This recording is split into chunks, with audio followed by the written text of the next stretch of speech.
لله رب العالمين والصلاة والسلام على سيد الأنبياء والمرسلين وعلى آله وصحبه أجمعين ومن تبعهم بإحسان إلى يوم الدين.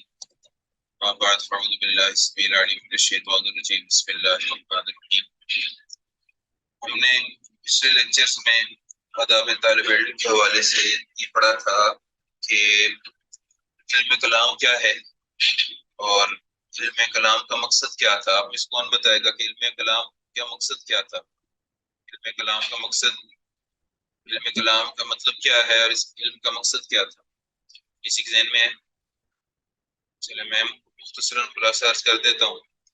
علم الکلام، یہ لفظی معنی تو اس کا یہ ہے کہ گفتگو کا علم، گفتگو کرنے کا طریقہ یا انداز کا علم.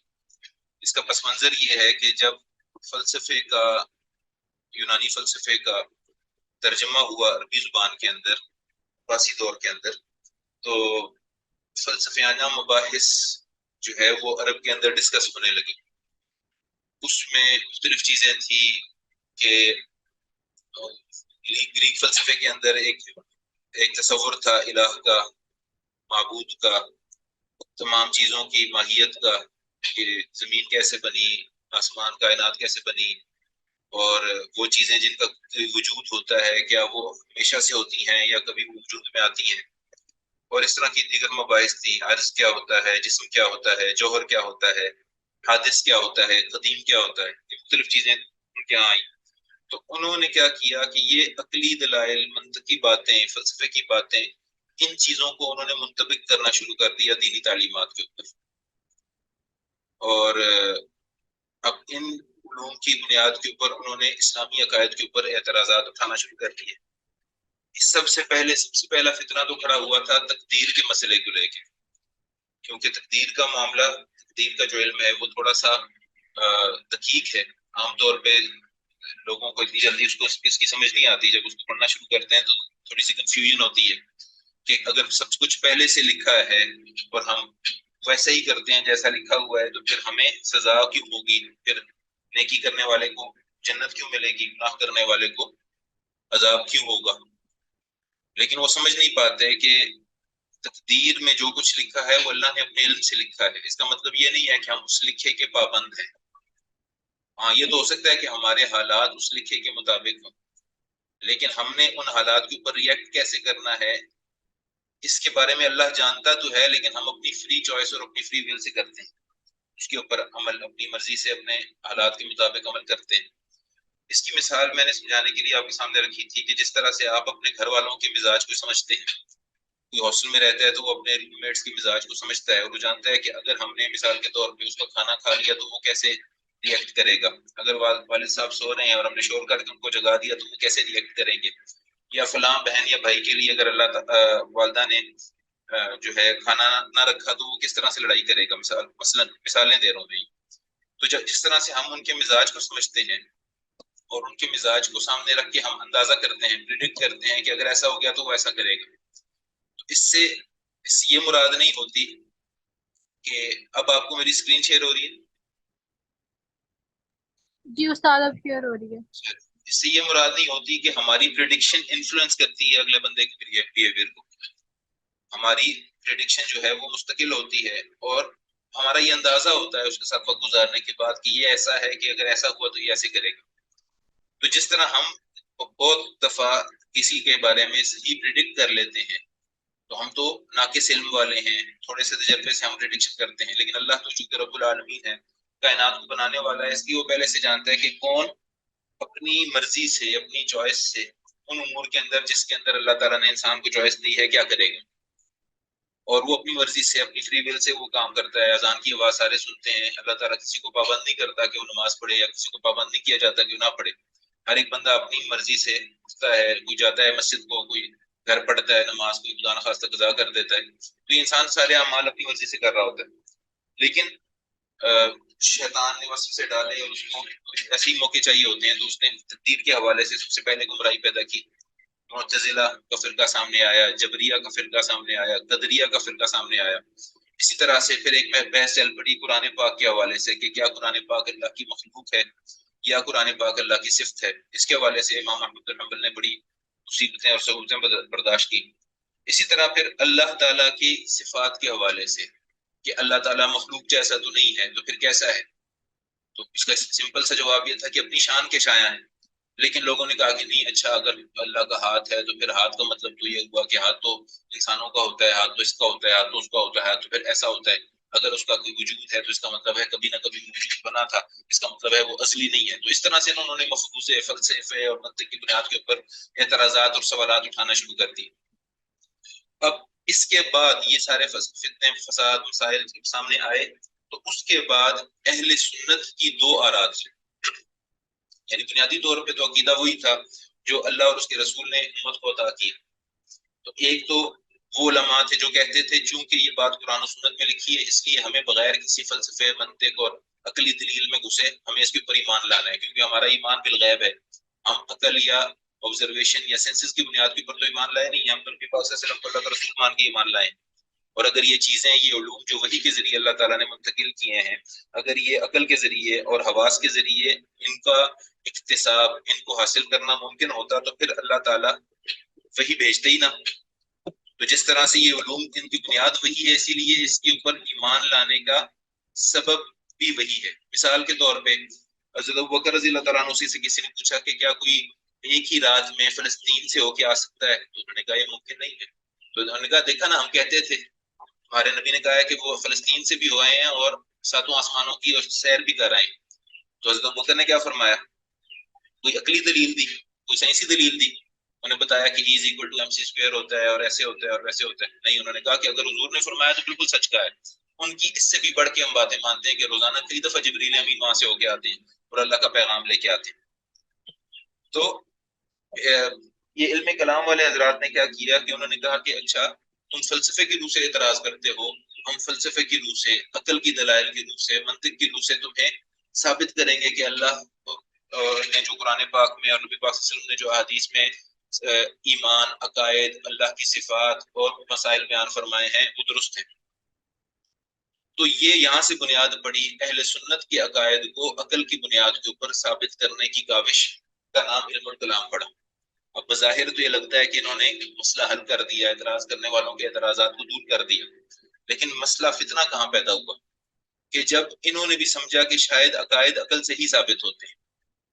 اس حوالے سے میں نے گزارش کی تھی کہ جس طرح آج کے زمانے میں یہ سمجھا جاتا ہے کہ حق بات وہی ہے جس کو سائنس پروف کرے، تو گویا ہم ڈھونڈتے رہتے ہیں کہ جی اچھا قرآن پاک کی فلاں بات جو ہے وہ سائنس نے ثابت کر دی، فلاں بات جو ہے 1400 سال اللہ نے بتائی تھی، اس کے بعد ایمبریولوجی کا علم پتہ لگ گیا، اس کے بعد جو جینز کے بارے میں پتہ لگ گیا، اس کے بعد جو سب اٹامک پارٹیکلز ہیں ان کے جوڑوں کے بارے میں پتہ لگ گیا، اس کے بعد جو فنگر پرنٹس کا ڈیزائن مختلف ہوتا ہے اس کے بارے میں پتہ لگ گیا، فلاں فلاں فلاں باتیں، اور یہ سمندروں کے درمیان جو حاجز ہے اس کا پتہ لگ گیا، اور فلاں کا پتہ لگ گیا، اور فلاں کا پتہ لگ گیا، اور یہ دیکھیں جی یہ جو لائٹ کی سپیڈ کا پتہ لگ گیا، اور یہ براق کا پتہ لگ گیا. اور یہ مطلب ہم لوگ اس طرح سے ایویڈنسز ڈھونڈتے رہتے ہیں سائنٹیفک ڈسکوریز کے اندر سے، تاکہ ہمارے عقائد جو ہیں اس کے اوپر کوئی سوال نہ اٹھا سکے. تو بنیادی بات وہی کھڑی ہے کہ کیا ہم قرآن و سنت پہ، اللہ پہ، اللہ کے رسول پہ اور ان کی تعلیمات پہ سائنس یا عقل کی بنیاد پہ ایمان لاتے ہیں، یا ہم اس لیے ایمان لاتے ہیں کہ اللہ کے رسول نے فرما دیا، اللہ کے قرآن میں آ گئے. تو اہل سنت کا نظریہ ہمیشہ سے یہی رہا ہے کہ ہم قرآن و سنت کے اوپر ایمان لاتے ہیں کیونکہ اللہ کے رسول نے ہمیں بتایا ہے کہ یہ قرآن و سنت ہے اور یہ اللہ کی طرف سے ہے اور یہ کائنات کے بنانے والے کا کلام ہے، اور اس میں کوئی کمی نہیں ہو سکتی، کجی نہیں ہو سکتی، اس میں کوئی غلطی نہیں ہو سکتی، اس میں کوئی ایسی بات نہیں ہو سکتی جو خلاف واقع ہو. تو اس کے بعد پھر ساتھ یہ بھی بتایا گیا کہ اللہ تعالیٰ نے عقل کو یا سائنسز کو استعمال کرنے کی مذمت نہیں کی، بلکہ ان کو استعمال کرنے کا حکم دیا ہے، لیکن ان کو حاکم نہیں بہنانا. ہم نے جو علم اللہ تعالیٰ نے دیا ہے، اللہ تعالیٰ نے جو انفارمیشن دی ہے اس کے بارے میں پھر سوچنا ہے. یہ نہیں کہ ہم نے سوچ کو یا ہم نے اپنی سینسز کو یا اپنی آبزرویشن کو بنیاد بنا کے قرآن و سنت کو صحیح غلط کہنا ہے. تو اس کے بعد پھر بتایا کہ عقل جو ہے وہ قرآن و سنت کے تابع ہوگی تو وہ محمود ہے. اور پھر یہ بھی بات بتا دی، یہ بھی ایک فیکٹ ہم نے ذکر کیا کہ عقل اگر درست ہو، کئیوں کا تو لوگوں کا دماغ خراب ہوتا ہے نا،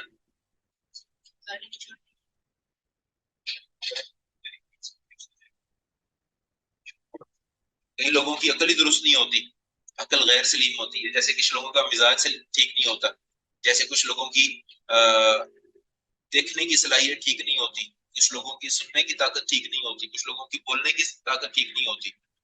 تو ہم یہ تو نہیں کہتے نا کہ جو اندھا ہے تو بے شک اندھا ہے، اگر اندھے کو کچھ نظر نہیں آتا تو اس کا مطلب ہے کچھ ہے ہی نہیں دنیا میں. اسی طرح سے عقل سلیم کی فطرت بھی مسخ ہو جاتی ہے. کئی دفعہ آپ ایسی جگہ پہ ہوتے ہیں، ایسے علاقے میں ہوتے ہیں، ایسے لوگوں میں ہوتے ہیں، تو کئی دفعہ آپ ایسے ماحول میں ہوتے ہیں کہ جس ماحول میں رہ رہ کے آپ کی عقل جو ہے وہ اس میں کجی آ جاتی ہے.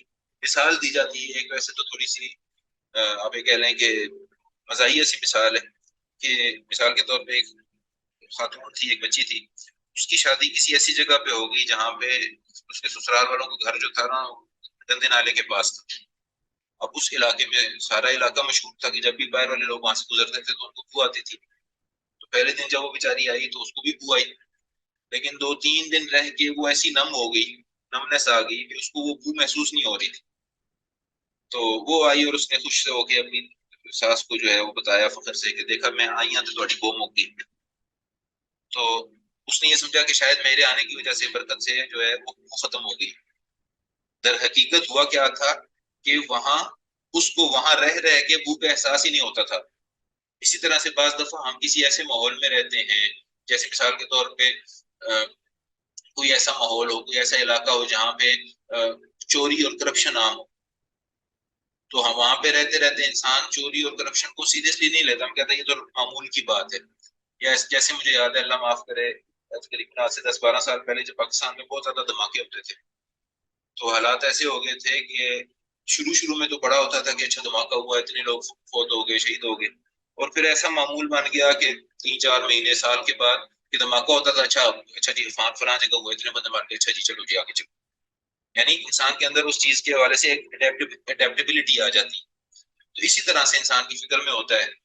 انسان اللہ معاف کرے کبھی ایسے ماحول میں ہوتا ہے جہاں پہ فحاشی عام ہوتی ہے، جہاں پہ اللہ کے نام حکم ٹوٹ رہے ہوتے ہیں. اللہ معاف کرے کبھی دفعہ انسان ایسے لوگوں کے ساتھ رہ رہا ہوتا ہے جو بے نمازی ہوتے ہیں، یعنی خدا نہ خاصا کوئی بچہ ایسے ہاسٹل میں چلا جائے جہاں پہ رہنے والی بچیاں یا رہنے والے بچے اکثر بے نمازی ہیں، تو نماز چھوڑنا جرم ہی نہیں لگتا. حالانکہ نبی اکرم صلی اللہ علیہ وسلم نے ارشاد فرمایا ہے کہ من فاتت صلاته کانما فطرت اهله كما قال علیہ الصلوۃ والسلام، کہ جس کی ایک نماز بھی چھوٹ گئی گویا اس کے گھر اور مال سب برباد ہو گئے، اس کے گھر والے اور مال سب برباد ہو گیا. لیکن جب اللہ معاف کرے بے نمازیوں کا ہجوم ہوتا ہے تو کبھی احساس بھی نہیں ہوتا کہ کتنی نمازیں چھوٹ گئی آج.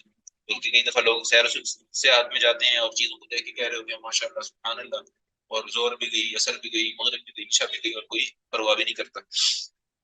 تو بہرحال کہنے کا مقصد یہ ہے کہ عقل اگر سلیم ہو تو یہ ہو نہیں سکتا کہ وہ نص سے صریح اور صحیح کے مخالف ہو. یعنی قرآن پاک کی کوئی آیت ہو اور اس کی ہمیں سمجھ بھی صحیح آ جائے تو یہ ہو نہیں سکتا کہ وہ عقل سلیم کے مخالف ہو. اور بہت ساری ایسی چیزیں ہیں جو متشابہات ہیں، یعنی جن کا ابھی تک ہمیں پتہ ہی نہیں لگا.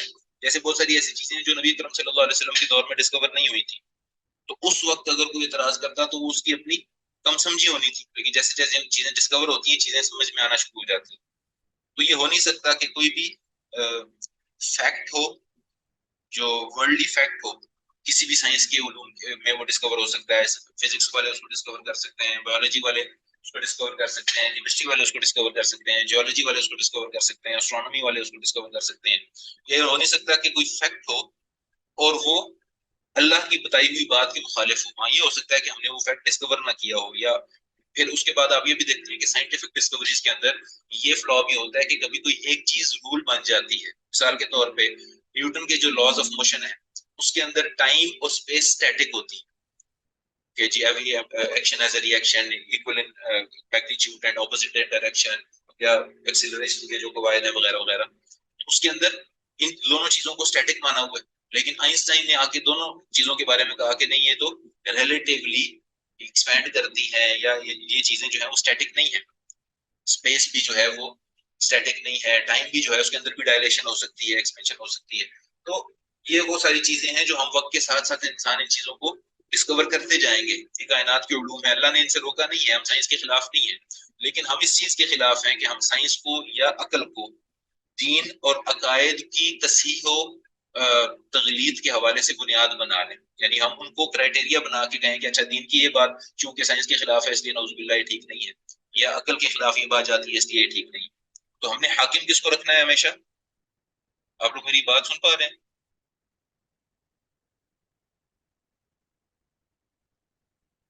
السلام علیکم. وعلیکم السلام جی سر. جی سن رہے ہیں. جی آواز سن رہے ہیں، لگ رہے میری بات سمجھ آ رہی ہو، کوئی جو میں باتیں کر رہا ہوں وہ کچھ سمجھ آ رہی ہیں یا نہیں سمجھ آ رہی؟ جی سر سمجھ آ رہی. جی الحمدللہ. تو ہم نے حاکم ہمیشہ نصوص کو رکھنا ہے، یعنی جو قرآن و سنت میں لکھا ہے ہمیں اس کی ضرورت نہیں ہے کہ آپ اس کو آ کے ہماری سینسز یا عقل یا منطق یا فلسفہ یا کوئی اور علم اس کو پروف کرے تو ہم اس کو مانیں گے. وہ بذاتی ہی ہمارا عقیدہ ہے کیونکہ اللہ تعالیٰ نے اس کو نازل کر دیا ہے اور ہم نے اس کو اللہ کی کتاب مان لیا ہے، نبی اکرم صلی اللہ علیہ وسلم کو اللہ کا رسول مان لیا ہے.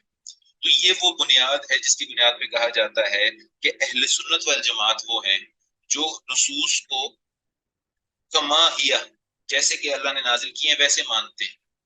اس میں اللہ تعالیٰ کی اسماء و صفات کے حوالے سے کہا جاتا ہے کہ اثبات ما اثبتہ اللہ لنفسہ واثبتہ لہ رسولہ صلی اللہ علیہ وسلم، کہ اللہ تعالیٰ کے لیے ہر وہ بات ثابت ماننا جو اللہ اور اس کے رسول نے ثابت قرار دی ہے قرآن و سنت کے اندر. ونفی ما نفاہ اللہ عن نفسہ ونفاہ عنہ رسولہ صلی اللہ علیہ وسلم، اور ہر اس عیب سے، ہر اس چیز سے، ہر اس صف سے اللہ کو پاک ماننا جس سے اللہ کو پاک قرار دیا ہے اللہ نے اور اللہ کے رسول نے. جیسے لا یضل ربی ولا ینسا، نہ تمہارا موسیٰ علیہ السلام نے فرمایا تھا کہ میرا رب نہ گمراہ ہوتا ہے نہ بھولتا ہے. اللہ تعالیٰ اپنے بارے میں فرماتے ہیں کہ لا تأخذہ سنۃ ولا نوم، نہ اس کو اونگ آتی ہے نہ نیند آتی ہے. اور اللہ تعالیٰ اپنے بارے میں فرماتے ہیں وَلَمْ يَرَوْا أَنَّ اللَّهَ الَّذِي خَلَقَ السَّمَاوَاتِ وَالْأَرْضَ وَلَمْ يَعْيَ بِخَلْقِهِنَّ، دیکھتے نہیں ہو کہ اللہ نے زمین اور آسمان کو بنایا ہے اور ان کو بنا کے تھکا بھی نہیں ہے.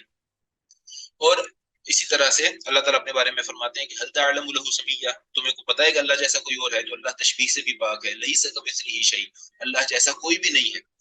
تو اثبات بلا تشبیہ، اللہ کے بارے میں صفات کو ماننا ہے بغیر تشبیہ کے، یعنی اللہ کی صفات ویسی ہیں جیسے اس کی شان ہے، اس میں ہم کسی مخلوق کے اس کو مشابہ نہیں مانتے.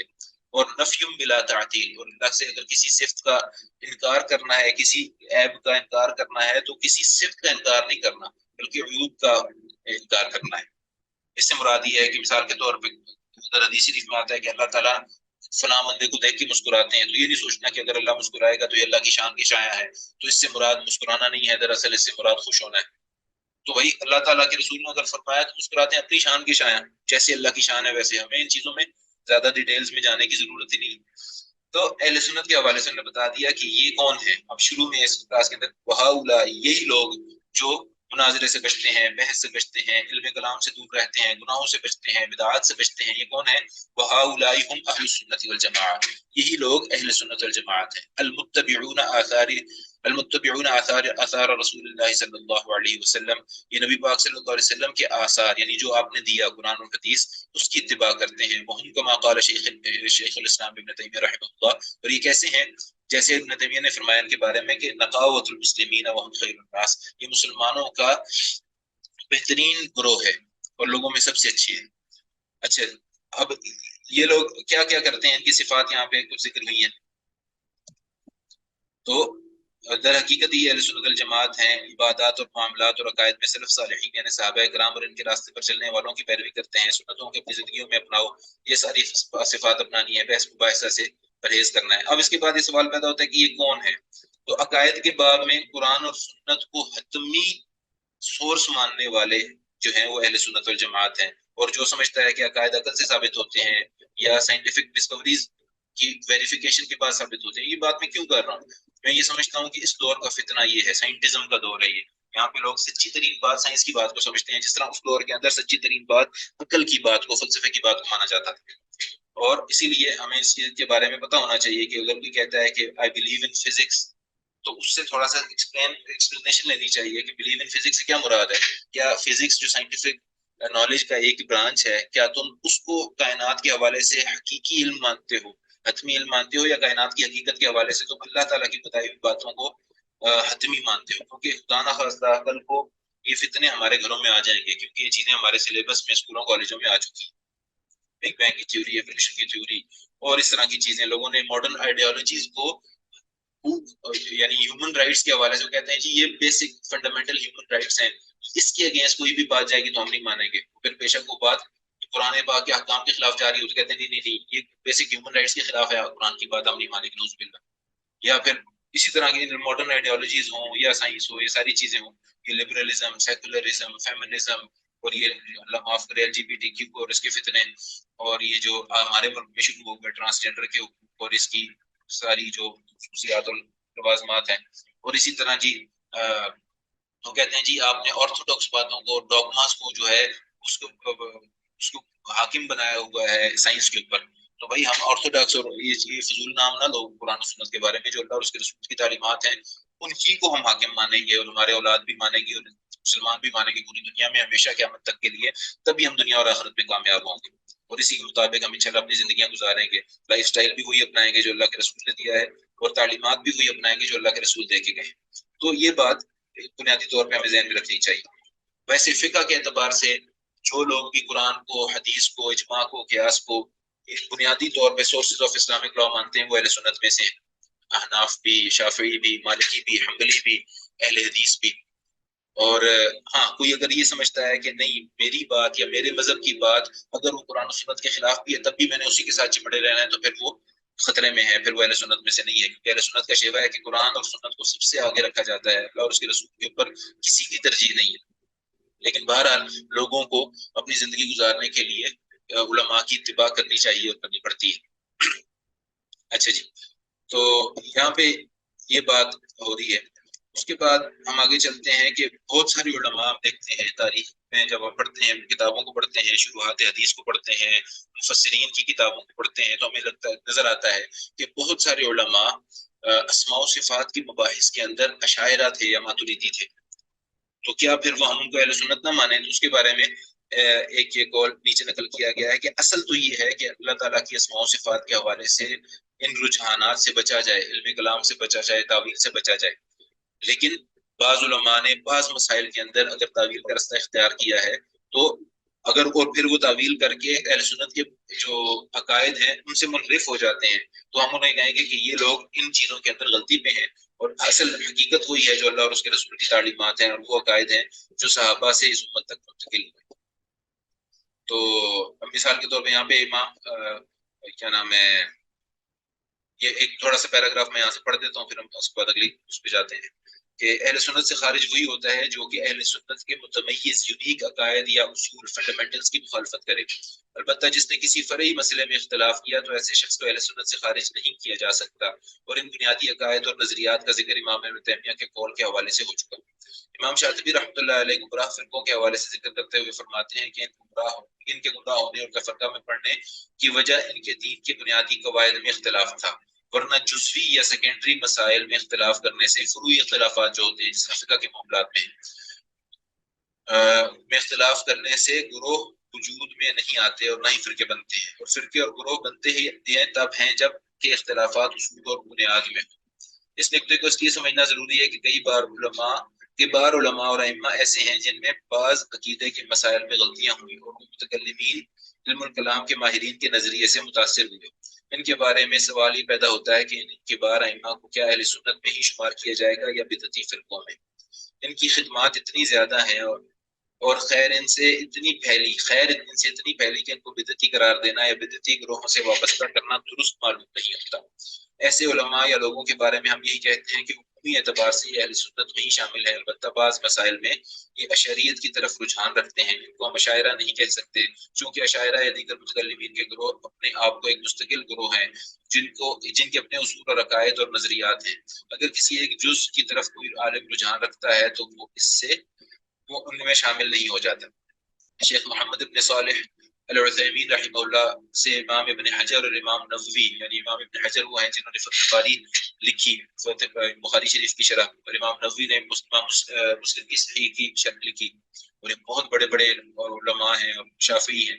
فقہ کے بارے میں سوال کیا گیا جو کہ اللہ کی صفات کے بارے میں تعویل کی طرف رجحان رکھتے ہیں، تو آپ رحمہ اللہ نے جواب دیا وَهَلْ يَصِحُّ أَن نَنْسِبَ هَذَيْنِ الرَّجُلَيْنِ وَأَمْثَالُهُمَا إِلَى الْأَشَاعِرَةِ وَنَقُولُ مِنَ الْأَشَاعِرَةِ؟ الجواب لا، ہم نے جواب دیا کہ نہیں. ان الاشاعرہ لهم مذہب مستقل، ان کا ایک مستقل مذہب ہے اور ان کا ایک طریقہ کار ہے اسماء و صفات کو ثابت کرنے کا اور آخرت کے احوال کے حوالے سے. لأن أكثر الناس لا يفهم عنهم إلا أنهم مخالفون للسلف في باب الأسماء والصفات، ولكن لهم خلافات كثيرة. فإذا قال قائل في مسألة من مسائل الصفات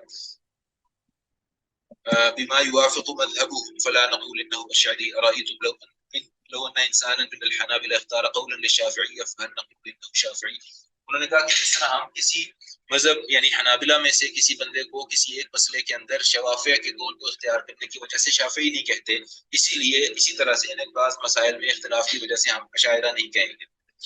اور بہرحال اللہ تعالیٰ ہمیں ان چیزوں کی سمجھ عطا فرمائے۔ یہ تفصیلی چیزیں آپ پڑھیں گے عقائد کے کلاس کے اندر عقائد کے اساتذہ سے۔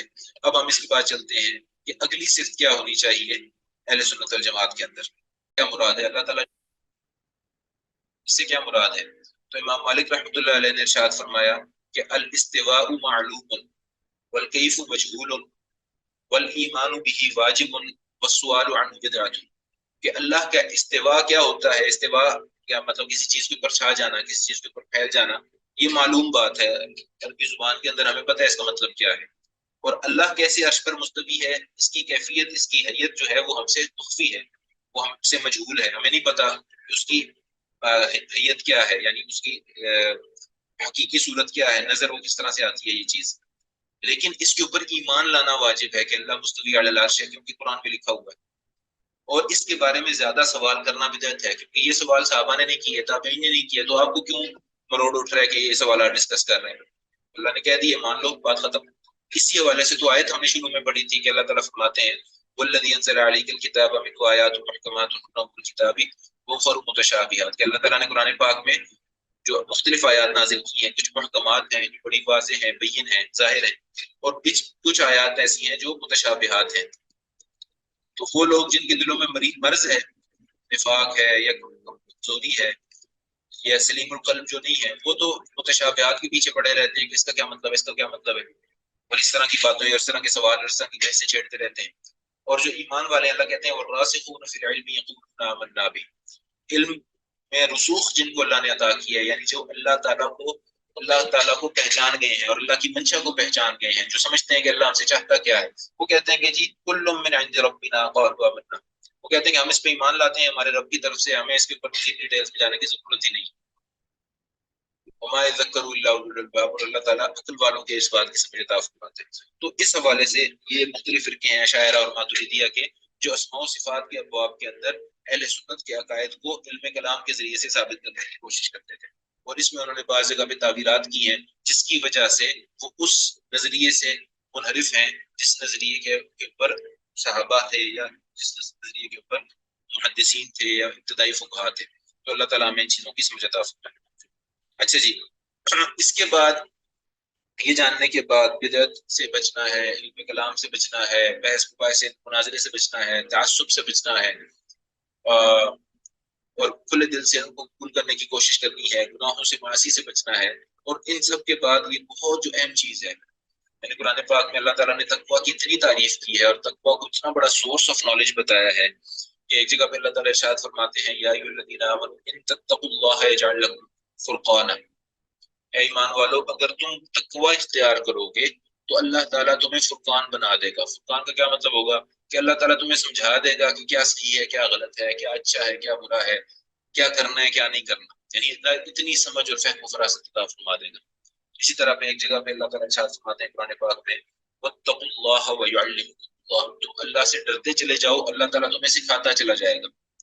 جتنا اسی طرح پہ اللہ تعالیٰ پھر علماء کی ڈیفینیشن کرتے ہوئے فرماتے ہیں کہ اصل میں تو علماء ہیں ہی وہ انما یخشى اللہ من عباده العلماء، کہ سارے بندوں میں سے اللہ سے علماء تو ہیں ہی وہ جو اللہ سے ڈرتے ہیں، یا اللہ سے ڈرنے والے ہی علماء ہیں۔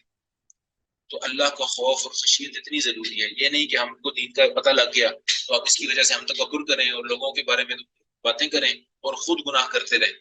تو خدا نخواستہ اگر ہمارے اس علم کا یہ فائدہ نہ ہوا کہ دنیا سے ہم میں بے رغبتی ہو رہی ہے اور آخرت کا شوق پیدا ہو رہا ہے اور جنت میں جانے کا شوق اور اللہ تعالیٰ سے محبت اور اللہ سے باتیں اور نبی پاک صلی اللہ علیہ وسلم کے بارے میں جاننے کا شوق اور اشتیاق اور سنتوں کے مطابق زندگی گزارنے کی لگن، اگر یہ سب کچھ نہیں آ رہا زندگی میں، بلکہ دین کا علم بھی بڑھ رہا ہے اور اللہ سے دوری بھی بڑھ رہی ہے، نعوذ باللہ، نماز کے اندر دھیان بھی نہیں لگ رہا اور حلال حرام کی تمیز کی بھی ہمیں پرواہ نہیں ہے، بس ہمیں پتہ ہے کہ یہ کرنا ہے یہ نہیں کرنا، لیکن ہم اپنی پریکٹیکل لائف میں ان چیزوں کو امپلیمنٹ نہیں کر رہے، تو پھر یہ خطرے کی بات ہے، کیونکہ ایسا علم تو اللہ معاف کرے انسان کو گمراہی کی طرف بھی لے جا سکتا ہے جس میں انسان خود عمل نہیں کرتا.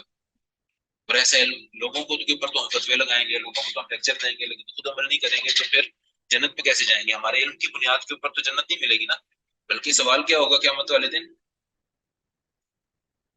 ماذا عملت فیما علم, کہ تم نے اس کے اوپر عمل کیا جو تم نے جانا تھا, جو علم حاصل کیا تو اس پہ عمل کیا, یہ سوال ہوگا. تو اگر اللہ کا ڈر ہوگا تو ہم اپنے علم پہ عمل کریں گے, اور اگر اللہ کا ڈر نہیں ہوگا تو نہ علم بڑھے گا نہ عمل بڑھے گا. اللہ ہماری حفاظت فرمائے. تو اس کو دیکھتے ہیں کہ کیا لکھا ہے شیخ نے.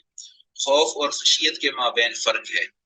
قرآن مجید میں اللہ تعالیٰ نے ان دونوں الفاظ کا استعمال کیا. خوف کی مثال یوں ہے, ان الذين آمنوا وعملوا الصالحات واقاموا الصلاة وآتوا الزكاة لهم اجرهم عند ربهم ولا خوف عليهم ولا هم يحزنون. بے شک جو لوگ ایمان کے ساتھ سنت کے مطابق نیک کام کرتے ہیں, نماز کو قائم کرتے ہیں اور زکوٰۃ ادا کرتے ہیں, ان کا اجر کے رب تعالیٰ کے پاس ہے. ان پر نہ تو کوئی خوف ہے اور نہ اداسی ہوتا. یعنی خوف کی کیفیت یہ ہوتی ہے کہ جب آپ کو بے یقینی ہو, جب آپ ڈرے ہوئے ہوں, جب آپ کو اعتماد نہ ہو, جب آپ کو لالے پڑے ہوئے ہوں اپنی جان کے, مال کے, عزت کے, ایمان کے. اس کے مقابلے میں خشیت کیا ہے کہ اللہ سے تو ڈر ہے, اس کے علاوہ دنیا میں کسی اور کا ڈر نہیں ہے. اسی طرح ایک اور مقام پر اللہ تعالیٰ فرماتے ہیں انما یعمر مساجد اللہ من آمن باللہ والیوم الآخر وقام الصلاة وآتى الزکاة ولم یخش الا اللہ. اللہ تعالیٰ کی مسجد کو تو وہ تعمیر کرتے ہیں جو اللہ پہ اور آخرت پہ ایمان لاتے ہیں, نماز قائم کرتے ہیں, زکوٰۃ دیتے ہیں, اور نہیں ڈرتے مگر اللہ سے. تو خشیت صرف اللہ کی ہوتی ہے. اور خوف ہر ایک چیز کا ہوتا ہے, حقوق کا خوف, فقر کا خوف, بیماری کا خوف, تنگ دستی کا خوف, زمانے کا خوف, لوگوں کا خوف, اس کا خوف, اس کا خوف. اور خشیت کس کی ہوتی ہے؟ ایک اللہ تعالیٰ کی ہوتی ہے کہ میں اللہ کو ناراض نہیں کروں گا, اللہ کی ناراض کر کے میں اپنی خواہشات کو پورا نہیں کروں گا, یا لوگوں کی جو امیدیں ہیں ان کو پورا اترنے کے لیے میں اللہ کے حکموں کو نہیں توڑوں گا. تو ایسے لوگوں کو اللہ تعالیٰ ہدایت بھی دیتا ہے اور جنت میں لے جاتا ہے. عام طور پر ترجمہ کرتے ہوئے ان کا فرق نہیں کیا جاتا, لیکن حقیقت میں دونوں میں ایک لطیف سا فرق ہے. شیخ محمد بن صالح العثیمین رحمہ اللہ ان دونوں کے مابین فرق بیان کرتے ہوئے فرماتے ہیں والخشیۃ الخوف المبنی علی العلم والتعظیم. خشیت وہ خوف ہے جس کی بنیاد علم کے اوپر اور اللہ کی عظمت کے اوپر ہے. اسی لیے ایک عالم ہی کی یہ شان ہے کہ وہ صحیح معنوں میں اللہ تعالیٰ کی معرفت ہونے کے سبب اللہ کے لیے اپنے دل میں خشیت کو مزین کرتا ہے.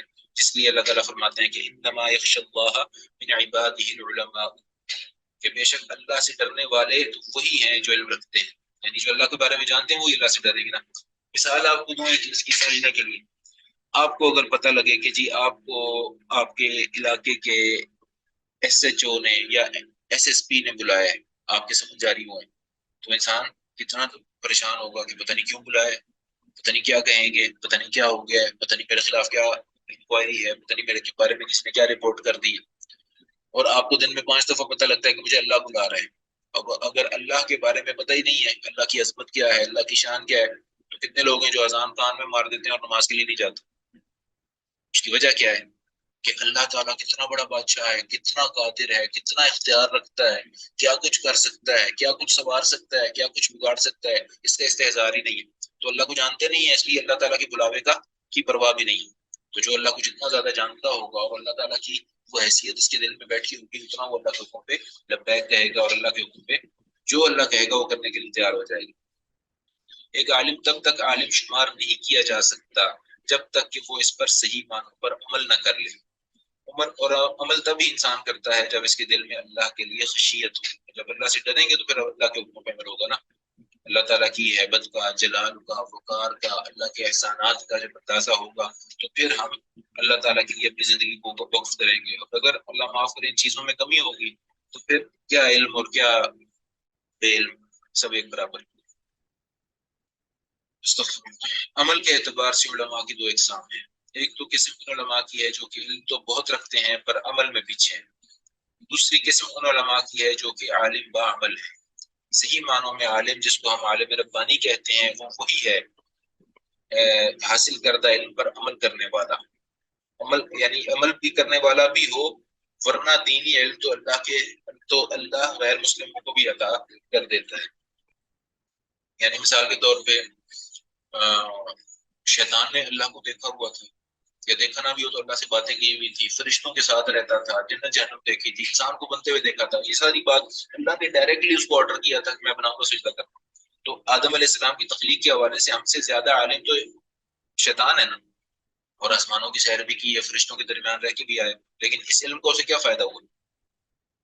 کیونکہ اللہ کا ڈر نہیں ہے، تکبر آگے، اللہ کا ڈر ہوتا تو آگے سے کہتا کہ نہیں میں اس سے اچھا ہوں۔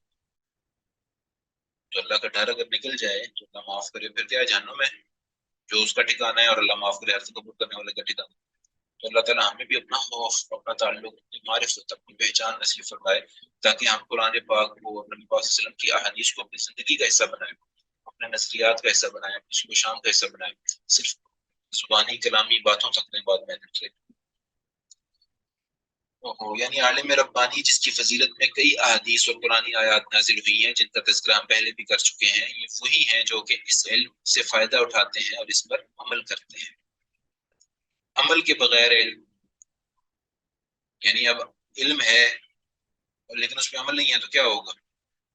جس طرح علم کے بغیر انسان کے لیے خسارے کا سبب بنتا ہے، اسی طرح عمل کے بغیر علم بھی۔ جس طرح علم کے بغیر عمل کریں گے تو غلطی کریں گے، ہم نے کہا تھا نا کہ شروع میں علم حاصل کرنا پڑے گا، نہیں تو ہمیں پتہ ہی نہیں ہوگا کہ کیا عمل کرنا ہے کیا نہیں کرنا۔ جس کو پتہ ہی نہیں ہے فرض میں اور واجب میں اور سنت میں کیا فرق ہے، وہ کیسے نماز پڑھے گا؟ تو جس طرح سے عمل علم کے بغیر نہیں ہوتا، اسی طرح اگر علم ہے اور عمل نہیں ہے تو یہ بھی نقصان کا باعث ہے، اس سے بھی فائدہ نہیں ہوگا۔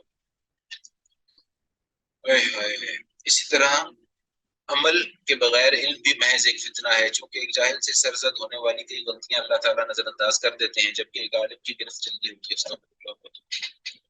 تو میں یہ نہیں کہہ رہا، اس لیے استغفار نہیں کر رہا کہ میں نعوذ باللہ میں اپنے آپ کو عالم سمجھتا ہوں، لیکن یہ کہ جن چیزوں کو بھی دین کا علم ہے، ہمیں اگر ہم عمل نہیں کریں گے، تھوڑا بھی ہو، جتنا بھی ہو، اللہ معاف کرے، اگر اللہ نے پوچھ لیا تو کیا جواب دیں گے؟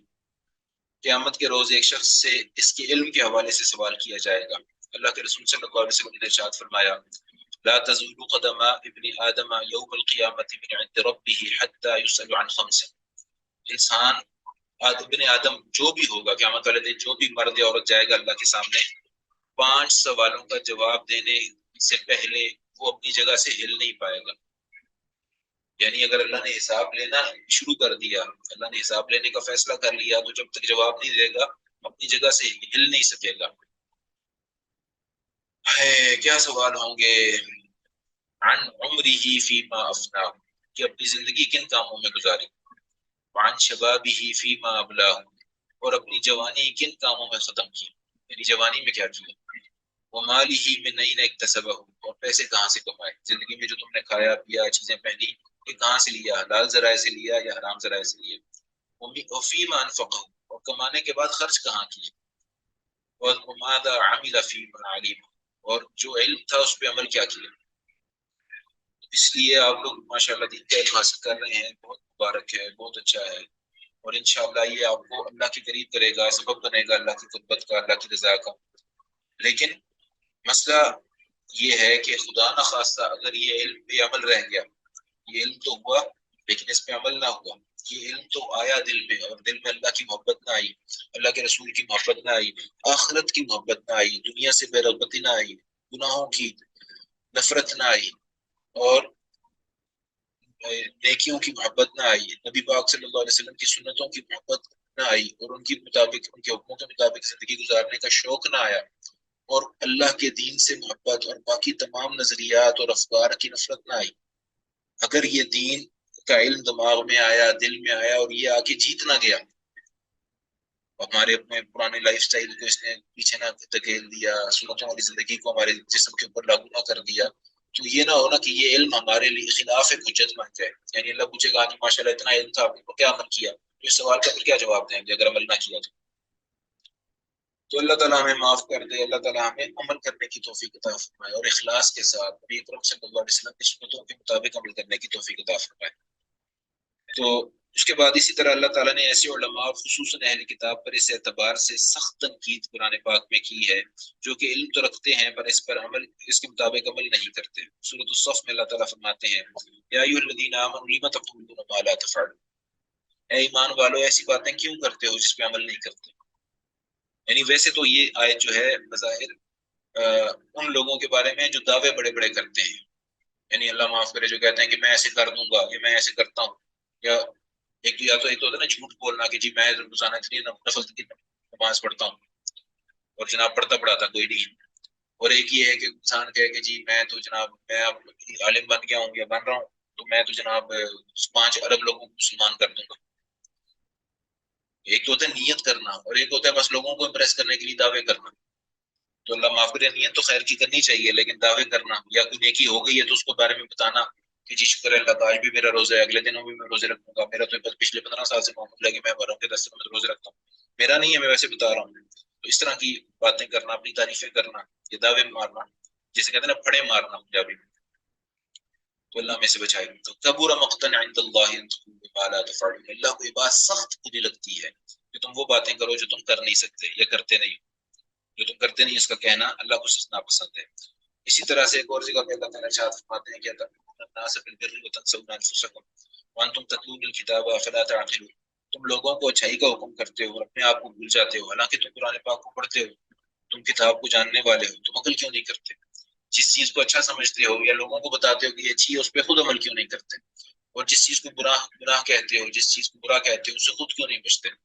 اللہ تعالیٰ ہمارے حال پہ رحم کرے، ہمیں معاف کر دے، اللہ ہم سے حساب نہ لے، اور اللہ تعالیٰ ہمیں عمل کرنے کی توفیق عطا فرمائے۔ اسی طرح قرآن پاک کی ایک اور سورت میں سورۃ الجمعہ میں اللہ تعالیٰ نے کہا، یہود و نصارہ کے علماء کی مذمت کرتے ہوئے اللہ تعالیٰ نے ارشاد فرمایا مثل الذین حملوا التوراۃ ثم لم يحملوها، کہ ان لوگوں کی مثال جن کو اللہ تعالیٰ نے تورات سے نوازا، یعنی یہودی علماء، لیکن پھر انہوں نے اس کے مطابق زندگی نہیں گزاری، ثم لم يحملوها كمثل الحمار يحمل اسفارا، ان کی مثال ایسی ہے جیسے گدھے کے اوپر سامان لاد دیا جائے۔ اب گدھا جو سامان اٹھاتا ہے کیا وہ استعمال کرتا ہے؟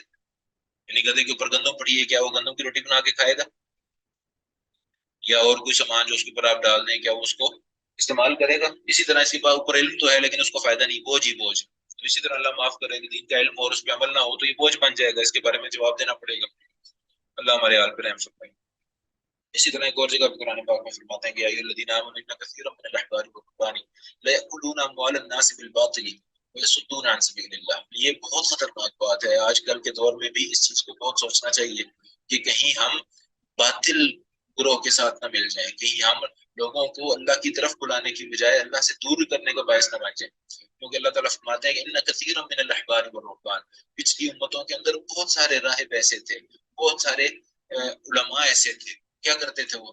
لَيَأْكُلُونَ أَمْوَالَ النَّاسِ بِالْبَاطِلِ، جو دین کے نام پہ لوگوں سے پیسے کھاتے تھے، فراڈ کرتے تھے لوگوں کو، یعنی اللہ معاف کرے مزاروں میں جا کے جناب پیسے جمع کرنا، یا دین کے نام پہ جھوٹے فراڈ کے چندے جمع کرتے رہنا، یا اپنی دینی حیت کو دکھا کے پیسے جمع کرنا اور پھر ان جگہوں پہ لگانے کی بجائے خود کھا جانا۔ تو یہ بڑے خطرناک معاملات ہیں، چندہ صدقہ زکوٰۃ خیرات جمع کر کے جناب اس سے اپنی جائیدادیں بنا لینا۔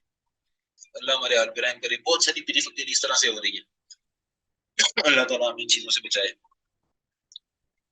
اور لوگوں کو اللہ کے راستے سے روکتے ہیں، اور یہ ایسے اللہ معاف کرے کہ لوگ ایسے پھر فرقہ پرست ہو جاتے ہیں، ان کا کاروبار چل جاتا ہے تو پھر وہ حق بات بیان ہی نہیں کرتے، وہ گول مول کر جاتے ہیں، وہ ہمیشہ یعنی اس کو بات کو یعنی گھما دیتے ہیں۔ یعنی اللہ معاف کرے کتنے ایسے لوگ ہیں، قرآن پاک بھرا پڑا ہے کہ اللہ کے علاوہ کسی سے دعا نہیں مانگتے، لیکن کتنے ایسے لوگ ہیں جو سنی کیا شیعہ کیا جو کہتے ہیں نہیں مانگ سکتے ہو، اولیاء سے مانگ سکتے ہو، نبیوں سے مانگ سکتے ہو، نعوذ باللہ اس سے مانگ سکتے ہو، اس سے مانگ سکتے ہو، اور پھر ایسی پھٹی پھٹی تعویلیں کرتے ہیں جس کا کوئی نصارہ نہ پیر ہے۔ صاف واضح قرآن پاک کی آیات ہے، قرآن پاک کی واضح ترین آیات ہے کہ نہیں مانگنی کسی اور سے دعا، لیکن کوئی شرم نہیں آتی، اس سے بھی مانگ سکتے ہو، اس سے بھی مانگ سکتے ہو۔ دراصل یہ ہماری سفارش کرتے ہیں، دراصل یہ ہمیں اللہ سے لے کے دیتے ہیں، بھائی اللہ نے کہاں کہا یہ طریقہ اپنا؟ اللہ نے بلکہ کہا ہے کہ یہ لوگ مشرکین مکہ بھی کہتے تھے، غیروں سے کی عبادت کرتے تو کہتے تھے وَيَقُولُونَ هَؤُلَاءِ شُفَعَاؤُنَا عِندَ اللَّهِ، کہ یہ ہماری اللہ سے سفارش کرتے ہیں، اس میں پھر اس میں کیا فرق ہے؟ اللہ تعالیٰ ہمارے حال پر رحم فرمائے۔